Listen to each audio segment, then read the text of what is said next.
আসসালামু আলাইকুম প্রিয় ডিফেন্স লাভার বন্ধুরা, আপনাদের সবাইকে আবার সালাম জানাচ্ছি। আসসালামু আলাইকুম রাহমাতুল্লাহ। আমরা ডিজাস্টার পর্ব নিয়ে একটু আলোচনা করতেছিলাম। এই পর্বের পরেই ইনশাআল্লাহ তাআলা আমরা মিসাইল পর্ব নিয়ে আলোচনা করব। ডিজাস্টার পর্বে তৃতীয় যে ভয়ঙ্কর ঘটনাটা ঘটতে পারে সেটা হচ্ছে কৃত্রিম বন্যা। কিছুক্ষণ আগে আপনাদের কাছে যেটা বর্ণনা করেছি সেটা ছিল প্রাকৃতিক বন্যা।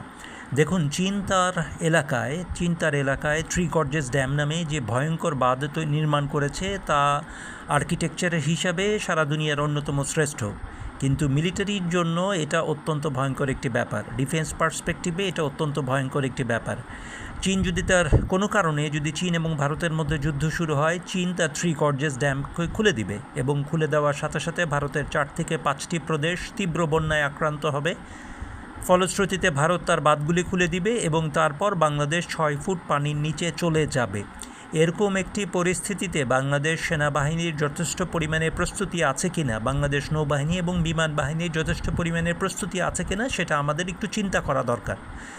এই যুদ্ধ শুরু হতে পারে যে কোনো সময় চীন ভারত।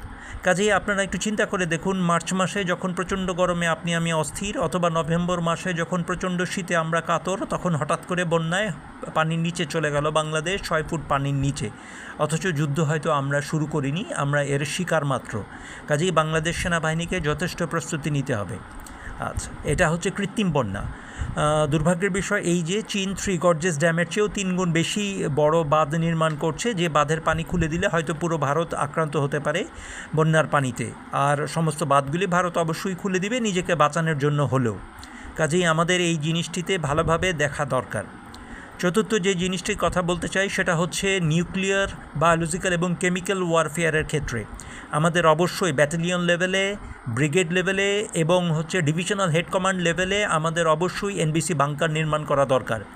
এমনকি ভারত পাকিস্তানের সাথে যদি যুদ্ধ হয়ে যায় এবং সেটা যদি পারমাণবিক যুদ্ধে পরিণত হয়, এর ধোঁয়া আর বিষ বাষ্প আমাদেরকেও আক্রান্ত করবে। আমরা সাধারণ মানুষ যারা, তারা হয়তো মারা যাব, কিন্তু সেনাবাহিনীর বেঁচে থাকাটা জরুরি।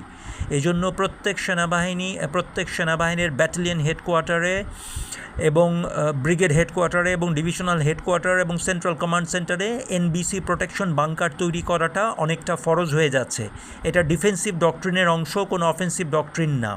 কাজে এই জিনিসটি আমাদেরকে অত্যন্ত গুরুত্ব সহকারে নিতে হবে। যদি আমরা সবগুলি জিনিসকে যথেষ্ট পরিমাণে গুরুত্ব দিতে না পারি, তাহলে আমাদের দেশকে আমরা চিরতরে হারাবো। প্রিয় বন্ধুরা, দেশের জন্য দোয়া করবেন, দেশের জন্য আল্লাহর কাছে প্রার্থনা করবেন। কৃত্রিম বন্যা ভয়ঙ্কর জিনিস এবং এনবিসি প্রোটেকশন বাংকার নির্মাণ করা আমাদের জন্য প্রায় ফরজ। সালাম সবাইকে, আসসালামু আলাইকুম ওয়া রাহমাতুল্লাহ।